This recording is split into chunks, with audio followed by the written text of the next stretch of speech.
नमस्कार मित्रों, मैं योगी ठाकुर आपका स्वागत करता हूं अपने चैनल इंग्लिश नॉलेज पर। मित्रों, आज मैं बताने वाला हूं मुहावरा और लोकोक्ति में अंतर। मित्रों, ये वीडियो ज़्यादा बड़ी नहीं है, पूरी वीडियो देखें।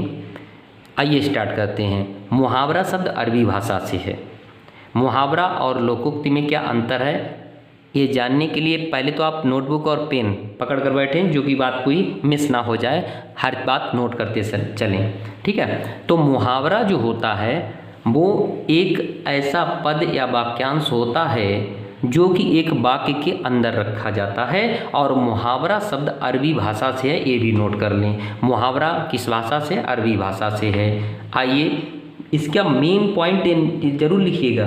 मेन पॉइंट ये है कि इसको किसी वाक्य में रखते हैं। मुहावरा किसी वाक्य में रखा जाता है।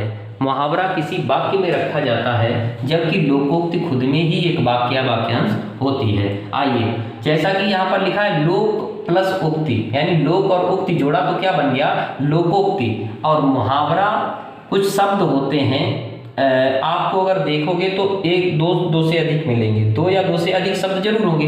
तो आपका मुहावरा जो होता है वो किसी वाक्य में रखा जाता है, जबकि ये स्वयं एक वाक्य सा ही होता है।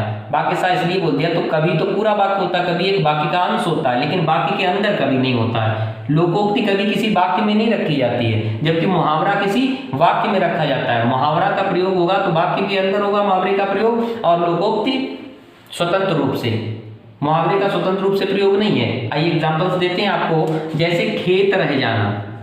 खेत रह जाना, इसकी ट्रिक भी दूंगा बाद में, अभी इंतजार करें। खेत रह जाना यह एक मुहावरा है। वहीं होनहार होनहार बिरवान के होत चीकने पात। होनहार बिरवान के होत चीकने पात। दिख रहा है कि नहीं? होनहार बिरवान के होत चीकने पात। ये रही आपकी लोकोक्ति और ये रहा मुहावरा। अब अंतर जाने। खेत रह जाना ऐसे स्वतंत्र रूप से नहीं बोल सकते, इसको आप स्वतंत्र रूप से बोल सकते हो। इसको वाक्य में रखना है। जैसे 20 लोग युद्ध को गए थे, उनमें से 4 लोग खेत रह गए। अब 4 लोग खेत रह गए। अब देखो, इसको भी मैं तोड़कर समझाऊंगा। खेत शब्द ये जो लिखा है आपके सामने मुहावरा, ये भी इंपॉर्टेंट लिखा है।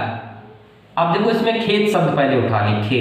खेत रह जाना, ये वो खेत नहीं जिसमें फसल होती है, ये उसकी बात नहीं हो रही। खेत को पहले हम तत्सम रूप में लाते हैं। इधर देखें, उधर दिखेगा नहीं। खेत को लिख लिया मैंने क्षेत्र। खेत को क्या लिखा? क्षेत्र। अब जब खेत को हम क्षेत्र लिख लेते हैं तो क्षेत्र से क्या अर्थ लगाएंगे? युद्ध क्षेत्र। युद्ध क्षेत्र।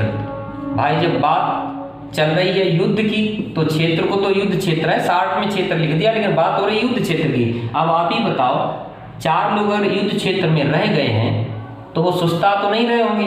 रह गए का मतलब मारे गए, वहीं पड़े हैं। तो आप समझिए, 4 लोग खेत रह गए मतलब क्षेत्र रह गए, और क्षेत्र रह गए मतलब युद्ध क्षेत्र रह गए। तो मारे गए, शहीद हो गए, वीरगति को प्राप्त हो गए। अब इसका अर्थ क्या हो गया? खेत रह जाना का अर्थ है शहीद हो जाना, मारा जाना या वीरगति को प्राप्त हो जाना। 3 में से कोई भी अगर ऑप्शन में है तो आप टिक कर दीजिएगा। फिर से सुने, खेत रह जाना मुहावरे का अर्थ है शहीद हो जाना, मारा जाना या वीरगति को प्राप्त होना। ठीक है। वहीं होनहार बिरवान के होत चीकने पात, इसको समझिए। होनहार बिरवान के होत चीकने पात, यह एक लोकोक्ति है। ठीक है।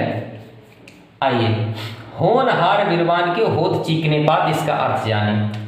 बिरवान यहाँ शब्द आया। बिरवा का अर्थ होता है वृक्ष या पौधा। ठीक है। आइए पौधे को समझते हैं, पौधा ही ले लो। पौधा एक ये समझाया जा रहा है इसमें कि जो होनहार बिरवान है, जो पौधा लग चलेगा, बढ़ेगा, ठीक है, उसके पत्ते पहले से ही कैसे दिखाई देते हैं? चिकने। ठीक है। कहने का तात्पर्य यह है, जो विकास करेगा, जो उन्नत करेगा, शुरुआत में ही उसके लक्षण पता चल जाते हैं। तो इस बात को एक लोकोक्ति के द्वारा अगर बताना हो तो कैसे कहा जाएगा? जैसा कि सामने लिखा है, होनहार बिरवान के होत चीकने पात, यानी आप पत्ते देखकर ही बता दोगे कि ये बिरवा या ये पौधा चलेगा या नहीं चलेगा, उन्नति करेगा, विकास करेगा कि नहीं करेगा। ठीक है, विकसित होगा या नहीं होगा, यहाँ उन्नत शब्द ना लगाकर विकसित शब्द सही रहेगा। तो विकसित होगा या नहीं होगा, ठीक है। होनहार बिरवान के होत चीकने पात, या लोग बोल देते हैं कि पूत के पैर तो पालने में ही पता लग जाते हैं कि ये क्या करने वाला है, तो पूत के पैर पालने में ही पता लग जाते हैं, ठीक है। होनहार बिरवान के होत चीकने पात, ये रही आपकी लोकोक्ति और ये रहा मुहावरा। फिर से सुन लें, लोकोक्ति किसी वाक्य में नहीं रखी जाती है, जबकि मुहावरा किसी वाक्य के अंदर होता है। उम्मीद करते हैं समझ में आया होगा। और अब आपको एक बात बताया जा रहा हूं अंत में, प्रत्येक मुहावरा एक ट्रिक दिए जा रहा हूं, मुहावरे का अंत ना पर होता है। अब आप कहोगे ना आ जाए तो मुहावरा समझूं, ऐसे नहीं, ना अंत में हो और वो ना क्रिया के अंत में हो, क्रिया पर लगा हो, ठीक है। जैसे खेत रह जाना, दिख रहा है, तो आप इस ना को समझिए, ना लगा होगा तो आपका मुहावरा होगा, अन्यथा लोकोक्ति, और लोकोक्ति प्रायः मुहावरे से बड़ी भी होती है, क्योंकि उसमें पूरी उक्ति यानी कथन किया जाता है, ठीक है। उम्मीद करते हैं समझ में आया होगा। धन्यवाद, और हमारा सपोर्ट करें, सब्सक्राइब करें चैनल को, और ज़्यादा से ज़्यादा शेयर करें। धन्यवाद, नमस्कार।